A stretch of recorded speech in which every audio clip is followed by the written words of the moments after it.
So hello good people of the internet, this is Tommy Kelly and this is of course it's the Tommy Kelly podcast. This week the weather report is that it's scorching hot. It's absolutely ridiculously hot. Ireland is going to be the hottest it's ever been ever. I know I said that previously on the podcast, but it's actually getting warmer. There's talk of us getting temperatures into the 30s, which is just like unheard of in Baltic Ireland.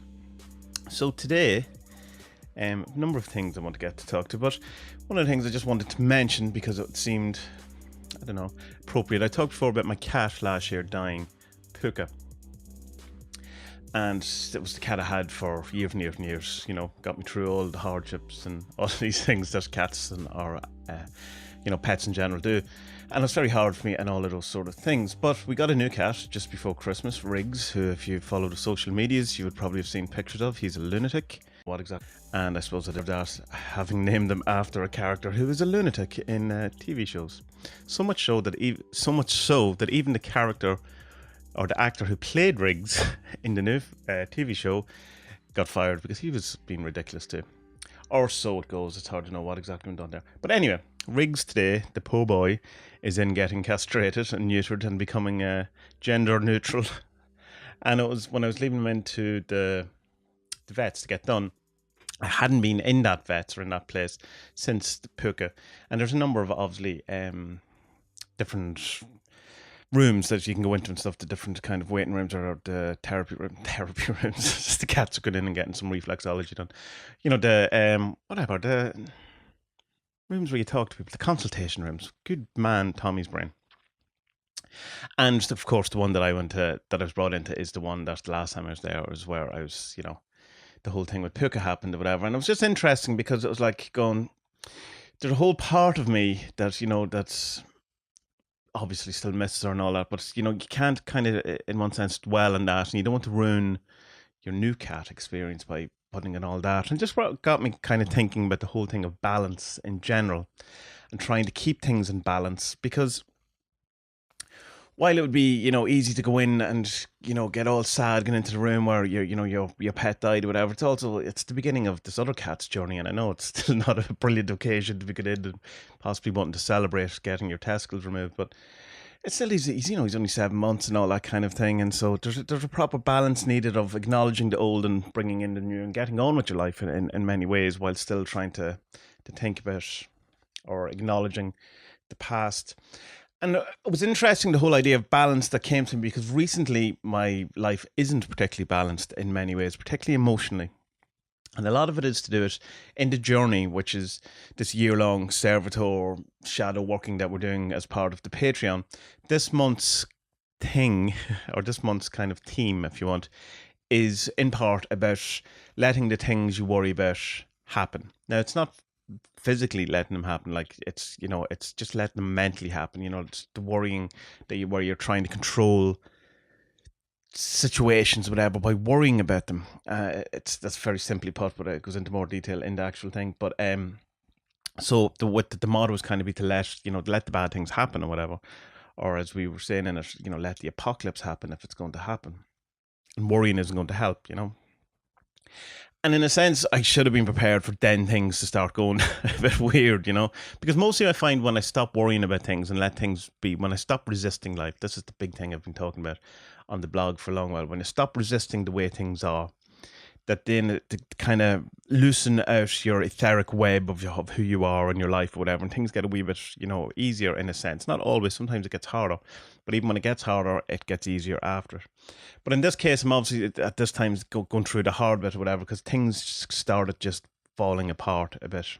Not in any big way, no, don't get worried about me, it's all, it's all good. But it's mad that I can kind of see, and I could notice that it was about to happen, because there was like a day, and then I was like going, I haven't meditated today, and I didn't care. And then I just didn't, I got up the next day and I went, I didn't meditate yesterday, and lost my whole big run that I had done, whatever it was, 70 odd days from London, and didn't care. And I'd kind of been doing yoga every day, and then I noticed that I've only done it twice this week, or 3 times, whatever it was, and again didn't care. And this kind of all this kind of away, and I noticed I was kind of not eating as well as I probably was had been, and these kind of things. I could just feel it out of balance, and it ended up in a couple of different situations, different well, arguments and confrontations and stuff with people, and I could just see it. I knew it was happening from those pinpoints of, oh, I'm not meditating, I'm not, not. I missed my run, these kind of things, letting it slip, and then ending up in kind of in arguments or bad situations and stuff. Again, nothing terrible, but you could just see there was this kind of pattern going towards whatever, because I'd kind of let my life go a bit out of balance. So I think it's important to, to keep an eye on these things, or whatever. And in all kind of things, I've talked an awful lot about my diet and stuff like that, and I don't talk about it anymore on my weight loss and stuff. It's just because it's, no matter how many times I preface it by saying, please don't send me your diet tips or your diet, what you've done, or your advice or any of that, because I don't want to know. I know all these things, and it's I know what works for me and what doesn't work for me, and I'm not looking for your diet, and it's also subjective, and I will get an email demanding that this is the only way to do it is this way, and then an hour later I'll get another email which is the complete opposite, and both are so, in a sense, very passionately, but can be almost controllingly about it. Well, not all people, but they're, kind of very forceful, and is probably a better word. So no matter how many times I say that, people are still going to send me their diets tips, whatever. So I'm begging you, I'm going to talk a bit about diet and weight loss and stuff like that. Please don't send me any of your diet tips or any of that. I know it works for me, and the reason why it doesn't work for me a lot of time is because I'm not doing my own thing. I don't want just advice. I know it's from a good place and all that, but please don't. Please don't. What had happened recently with my diet is that I've changed dramatically to a very healthy eating type thing, where I've got rid of all processed food and started making all my own food that I possibly could, and be trying to be as natural as possible. Cut back on everything, had to be whole grain. Everything had to be, if I could get a gluten free, in a sense, I could get that. Not because it was, I'm gluten intolerant or anything like that, just because it's to try to vary my diet in a sense. So the main thing I was using was gram flour rather than flour, which is made from chickpeas. And of course, I didn't get rid of gluten entirely, but any of them I kind of got was a whole grain type of thing. And I started making my own noodles from scratch and all of these things, and it was all going really well, other than the fact that I wasn't losing any weight. And then recently I started putting on weight without, no sweets, no sugar, absolutely no sugar whatsoever, no garbage food, no processed food, exercising loads, apart from what I just previously said when I kind of let it slip last week, or the week, last week, week and a half or so. And all of this thing, wasn't losing weight, wasn't, actually started putting on, there's a shirt, which the top button doesn't really close on me now, which it did this time last year, for instance. And then I noticed, I just tried it on again, hoping that I'd lost a bit of weight because I'd done so well on my diet and I was really following it and stuff like that. And the next button was kind of looking at me strange and kind of going, this is a bit tight too. So that was, horrifying, obviously, and very demotivating. And what it is, and what it's just got to do with balance, is that while I was doing everything right, eating all the right foods, doing all the, varying my diet, doing all these things, I was just eating too much food. Like, it's not like, you can still have too much of a good thing and it still can be bad for you. And I've often said the only thing that works for me is counting calories. And I will put in brackets here, yes, Robbie, I'm very aware that calories are total bullshit. I'm very aware of it. But it's the only way I can judge or gauge myself in, what I should be eating, the amount of food I should be eating. Otherwise, left to my own devices, I just eat a lot of food, because it's just, for long, like for most diets or whatever, it's just that I feel that I have to mostly just feel hungry all the time to lose weight, or in some sense. It's not like I'm not starving myself or any of that kind of things, because I like eating a lot of food, which is why I have a weight problem, obviously. And the calorie thing, while it is bullshit, and the whole idea of calories is bullshit, because it's like say for instance you eat a load of sweet corn, and I mean how much of that has actually been digested, as we all know, like the whole thing about sweet corn or peanuts or any of these things that don't fully digest and come out sometimes very intact the other way. And as 100 calories of sweet corn having the same impact in your body as 100 calories of glucose, say, or whatever, something that's readily absorbable into these things. And so that doesn't come in to the same as carbs and net carbs. How much of your carbs are actually being digested and how much is just fiber and coming straight out and stuff like that. So the balance in that is in while the eating healthy and all that is to eat like proper portion sizes, not like a madman. And just to try and develop a thing where I just become more used to that. And that's my big thing with the whole dieting and all that. And why is it I just want to try to eat healthy and not worry about counting calories or doing any of these things is it's not sustainable in a sense if you are constantly feeling like you're being deprived, which is what like essentially a diet is, that you're depriving yourself of what you want in the hope to get something else. It's the sacrifice of the moment to become the thinner or fitter person that you want later on. So I was hoping in a sense that it would kind of balance out that by eating the proper foods and eating really well, and I will stress I ate really, really well, that it would balance out in, the natural, in a sense, weight loss, and my appetite would lower and all that, but it didn't. So I have to go back counting calories. And it's every couple of months I come on this podcast and I go, the only thing that works for me is counting calories. Why am I not fucking doing it? Because, and it's like, because I was doing that high fat, high protein thing and that didn't work. And I know it wouldn't work. I knew when I did it before it didn't work. I know all of these things don't work that, that you are still going to send me, because even though I've asked you not to, because you're nice people. I mean, I know it's from a place of niceness, but it's just, I can't have the same arguments with the same people or the same debates or the same conversation with people constantly. But the problem then with the counting calories is this feeling that you're restricting yourself, and then eventually, you're going to blow and eat all the food, all the crap food or whatever as a counter to that. So I don't really know the answer to it, other than I just have to balance out my portion sizes, and counting calories is the effective way for me to do it, whether it's bullshit or not. Of course, the other thing is, of course, where you can, just go by actual portion size as well, but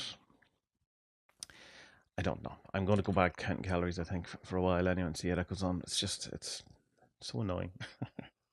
Now, the other thing about balancing then is that when we're getting into Magick, and recently I was talking to a guy, and he was just talking about different stuff he was doing or whatever, and it was actually a number of people, now that I think of it, was talking to me about this recently, and it was just like as if they were burnt out or overloaded or doing too much. And I know from a Magick point of view, I am certainly guilty of doing far too much Magick. If you go to the Adventures in Woo Woo page and you search for daily rituals or daily magic practice posts that I've done, and you can see what I was doing at one point every day, and I really was doing it every day, and it's this big long thing of different prayers and different offerings and all of these type of things, and I was doing all the magics all the time, and I was really trying to win the world by by volume.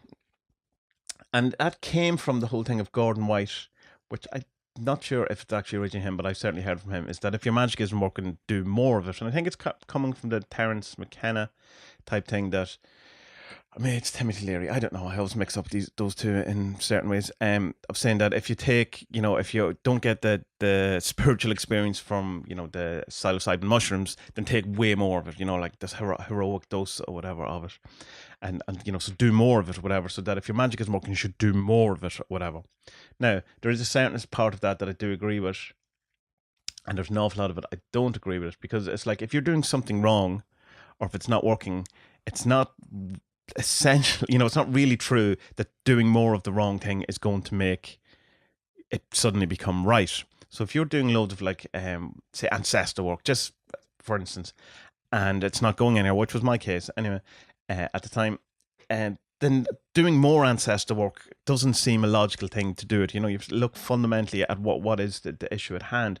Now, I know the other thing by that is by doing loads of, you become more aware about what works and what doesn't work and all that. So there is a kind of a success in just doing volume of magic in that, and seeing what works and what doesn't. But I don't think, which is sometimes how it's been put across, this Protestant work ethic of do more of it. It's like, if you're poor, work harder. Why aren't you successful? You haven't worked hard enough. And it's very kind of new agey American personal development type thing. And I'm not so sure if it's a good thing. Like, it can be a good thing, can be a bad thing, because there's many reasons why your magic's not working, and a host of different reasons. And some of it will be that you're not doing enough. Some of it will be that you could be doing too much, which is the case with, I think I was doing at the time, and a couple of people I've been talking to recently. We're just burning out, doing too much all the time. And another reason that my main contention of why magic doesn't work is because you're the problem, or in my case, I was the problem. And that doing more and more magic isn't going to solve the underlying problem of that you're getting in your own way. That there's the example I can give is that if you have a thing, which I did, was, or still do to a certain extent, is the victim playing of being the victim, and seeing as the world is out to get you and the universe is out to get you, people are out to get you, existence in general is out to get you, whatever. It's very hard for you to be in a world where magic works for you and still be a victim. So, of course, magic's not going to work, or at least not be anywhere near as effective as it was if you're playing the victim card, or you're playing the victim role, or whatever. And no matter how much magic you do, that's not going to change. So you have to work on that. And I certainly had to work on that. And as soon as I got my victim thing sorted, still a long way to go, but like you see, you get over a line, and then the start kind of flows back in.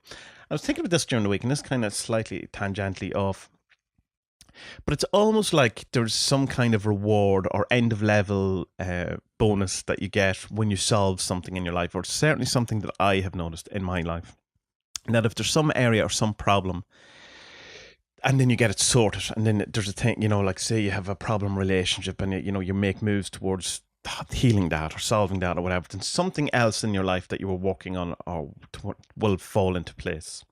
That doesn't seem connected, but happens at the same time, and causation is not correlation, all that, but magic has its own little rules, and it happens at the same time that it feels like it goes, right, there's your reward for having done this shitty other thing that you didn't really want to do, but it was good for you in the end, or was good for them, or whatever the case may be. It's kind of like you get to an end of a level in a computer game, and you get your bonus, and now you get, here's your your new gun, or your new whatever it is type of game you're playing. And I don't think it's necessarily that you're getting a reward for, there's not someone there holding stuff back. Oh, until you start talking to John at work and sorting out that problem, you are not getting, I don't know, this, whatever it is you're working on, you're not getting the results you want in the gym. I don't know, first thing that came into my head. I think it's more of a case that there's blockages being built up by having these fights, or these rows, or these kind of blockages or altercations with other people or other things in your life. And when they get resolved, then the flow, the chi, the vril, whatever, starts flowing again. And I do think that and whether that's just all in my head or not, I'm fine with it, because it's a workable thing that I can use and can see in effect in my life. And I probably do, out of all of the models of magic, would fall on some sort of energetic model of it, or at least that's the best kind of description of it that I can think of at the minute. I don't think it's quite like, energy coming out of your hands in a Reiki type sense. I think it's more flow and chi and the Tao and that kind of thing than, actual white lightning coming out of your hand type of thing, and energetic in that kind of sense. And I also think it's a bit more than putting stuff out to the universe, though there does seem to be an element to that. But yeah, more than, say, the psychological, somewhere between the psychological model and the energetic model is where Tommy lies on the magic spectrum currently. With a bit of, I suppose, informational. I'm not so much. I've never really. I have had my moments, but I'm not really that pushed on the whole animism, spiritual model of things, like, which is weird for a Catholic, But I'm not, or at least if it is, it seems to be the end product of an energetic or psychological model rather than the genesis of it. So I probably more come from them, rather than we live in a haunted universe, that we live in a universe that probably doesn't actually exist, and it's some sort of illusion, rather than it's haunted and full of things, full of living beings, or non-human living beings type of thing. So yeah, and so coming back to that thing of, we have to have our balance in magic. So we can't be doing too much. We can't be doing all the things. We can't be doing too little. And there's an interesting thing I was watching. It's a photography YouTube channel, and it's Tony and Chelsea photography or something. I'll link it in the show description anyway. And Tony himself was talking about a thing recently, and I'll link it in the description if you want to watch it. But he's talking about this quote that has been attributed to Einstein, which is the definition of magic. The definition of insanity, Freudian slip going on there. The definition of insanity is doing the same thing over and over and hoping for a different result. Possibly, and he points out that it's not by Einstein. I don't know who it is, but it's the idea that if you do the same thing over and over again, hope for the same result, then that's bonkers. Which, as he rightly points out, might be true in maths, but it's certainly not true in anything else. And I've never really thought of it in that way, because the thing of doing something over and over again, hoping for a different result, is what practice is. That's how you learn an instrument. That's how you learn to draw. That's how you do any of these things. That you do something over and over again, and you improve at doing it. So you are hoping for a different outcome, and you will get a different outcome by doing the same thing over and over again. So there's that kind of element of the magic thing, that possibly by doing large volumes of it, you will get a different outcome. So to kind of go back to, if your magic is working, you should do more of it, that I talked about from the Gordon White type thing. So, it's if you're seeing it as a practice thing, as it's learning and that kind of thing, then I could be on board with that. But if it's just that kind of idea of, go back to that example of, if you're poor, it's because, or if you're not successful, it's because you're not working hard enough, which is too much of an oversimplification, because it's way more complicated than that. So I kind of come up with these kind of 5 things in a kind of way that could help, because the internet loves lists, that could help. And I'm talking to myself as much as I am talking to anyone else out there, about how to approach, say, your magic, your diet, whatever it is you're working on, your shadow work, or whatever, your meditation, all of these things, to not jump in. Like, it's all when people go, oh, I'm getting into meditation, and the first thing to do is like a 10-day retreat, and you're going like, don't do that. That's going to drive you insane. Do it for 5 minutes every day for a week and see how you get on with it, or whatever. So the very first thing is, when you want to come to magic and you have a lot that you want to get done, and you see your entire life is all a shambles, everything's all over the place. There's so much going on, and maybe your relationships aren't great, or your financial situation is great, your job isn't great, or whatever. The first one on my thing is, just relax. And it's like, just pull back, and try not to feel the stress of the whole thing. Try not to feel overawed by the whole thing, or overwhelmed, or any of these things. That first thing, just breathe as much as you can. That's the hardest step by far. The pause, just to relax the whole thing. The second one is to pace yourself. Don't try to have this all done right now, I was very guilty of that, trying to get everything done right at this minute, all of the things all at once, everything sorted, get it out of the way. Which leads to number 3, which is stop trying to do all of the things at once. So pace yourself, don't try to do it all at once, and don't try to do all of the things at the same time. Don't try to sort out your relationship at the same time you're trying to sort out your job. Don't try to sort out your diet at the same time as you're trying to, do other stuff or whatever. And particularly from a magic point of view, like, don't be doing all of these. Don't be working on these things. Don't be doing sigil shoals for, your health, your wealth, a million different things. Try, like, that's not to say don't do these things, but when you're doing them, focus on the one thing, which is number 4, focus on one thing at a time. So even if you are doing the sigil thing, and the Gordon White shoal stuff, in a sense they should be connected. The 5 things that you pick in the RoboFish, which is something that's already happened, they should be connected, and they should have some sort of thing towards, in my opinion, anyway, a theme at least, whatever, rather than something very disparate and a bit all over the place and a bit trying to fix everything at once. So if you can focus on one thing at a time, I think it's more effective. It's a bit more relaxing, but a bit less stressful. It's like when you're meditating, just meditate. When you're doing yoga, just be doing your yoga. Try to be that whole thing of being in the moment as much as possibly as you can. And, when you're out running, be out running.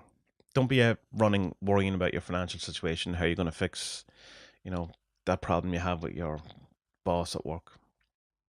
Number 5. Know that no matter what you get done, or what you accomplish, or what you get past, or what you learn, or what you fix, there's going to be more of it. So this is an ongoing state of your life. That it's never going to be a case when all of it is done, when everything is achieved. I suppose essentially at the end of all existence, if you believe in like the kind of the ascended master, higher guardian angel, all of that kind of stuff, there is at some point where you're going to have everything done. And even when you have everything done, you still have that vow of coming back and trying to liberate all, other sentient beings and stuff like that. So there's the greater work to be done past yourself. So there's always going to be some sort of work to be done. But once you get the problem solved with your job or with your boss, there's going to be another problem at work at some point. Once you get that relationship thing sorted out, there's going to be another relationship kind of thing. Once you get that book you've wanted, you will want other books. Once you get anything, you will want the next thing, or there will be another thing. So it's an ongoing process. There's never not going to be a point when that isn't going to be the case. Which brings us back to number one. So relax. You're always going to be in the state of needing, you could be at red alert all the time if you really want it to be. And there's always going to be something there at the back of the mind. There's always going to be that thing on the horizon coming for you, in a sense. Oh, it's coming for you. But it's always going to be there. And it's going back then to what we're doing in the journey, which is this whole thing of allowing, to a certain extent, these things to happen, to allow in your head or whatever, just to relax with it all, just to be worked up about everything all the time, because it's always going to be the case. It's always going to be this, this is what life is. This is always going to be the next thing. And just to try to relax, take each thing step by step, and focus on one thing at a time, and try and sort of, and ultimately try not to burn yourself out in all the things. Try to, I certainly, one of my things is to try to do all the things all the time. Like when I'm drawing, I have to have an audiobook on because I have to double up on my time. It has to be, I can't just draw and enjoy music, or just draw for the sake of drawing. It has to be, well, I have to, really use my time wisely, and really double down on things. Like same as like if I'm out running, I could be listening to an audiobook as well, or a podcast or something like that. And it's in one sense with the running, if you're listening to music, it can make it easier and pass the time and stuff like that. So I'm not saying don't always do these things, but try as much as possible to have, to break your things down into the things you're actually doing on. Like, and I'm certainly not the first person to have said that, and I will not be the last. So anyway, just try to chill and try to take things as they go. Try not to burn out, and balance in all these things. So yeah.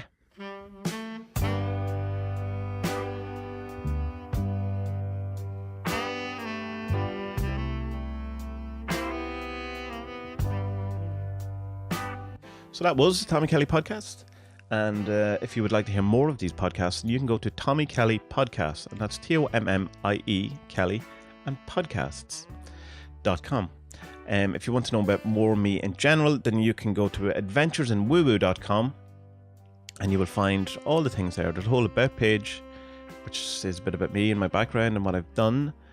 There is a whole Magick primer, or primer, if that's the way you like to pronounce it, which, if you're very new to Magick, will give you loads of links and books, ideas, and YouTube videos and stuff on like an introduction to Magick, sigils, servitors, banishment, that kind of thing. I am working on another one, the next thing on it, but it's getting the time to all these things, but it is in the process.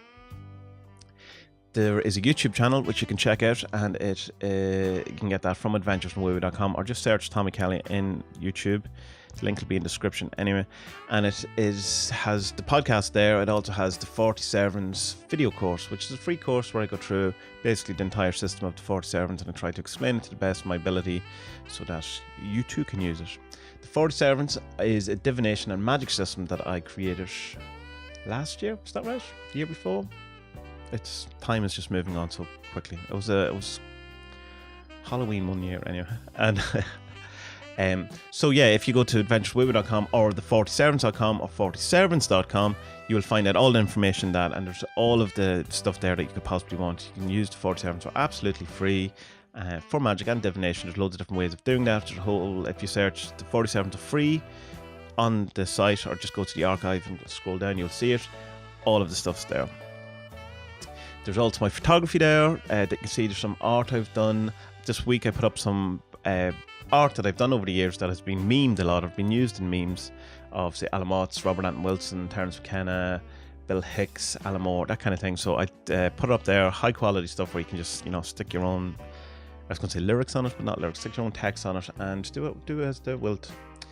So, social medias. I'm on all the social medias. I'm usually at Tommy Kelly, and if it's not, it's either be Tommy Kelly Art or Tommy Kelly Photo, but it's usually Artist on Facebook. Tommy Kelly Artist it is on Facebook. I should really know my own URLs.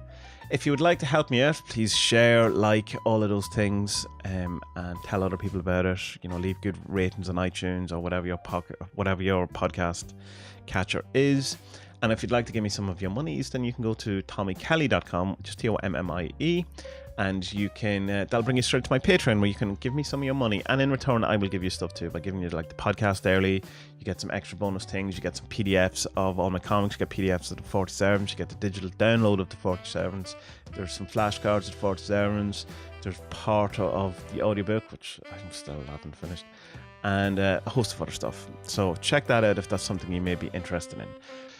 So, good people of the internet, may you have a wonderful week. May your life be as balanced as humanly possible. May all the things that you have to deal with, may they fall into place, and may you be able to deal with them with equanimity and with right mind and right judgment and right speech and all of those other wonderful things. May the things that you're working on, may they become more in focus for you so you can see how to approach them, and may you never be burnt out. And may you never be a poor cat sitting in a vet, all trusting of the world, not knowing that your testicles are going to be removed. So, good people of the internet, see you next week. Be well.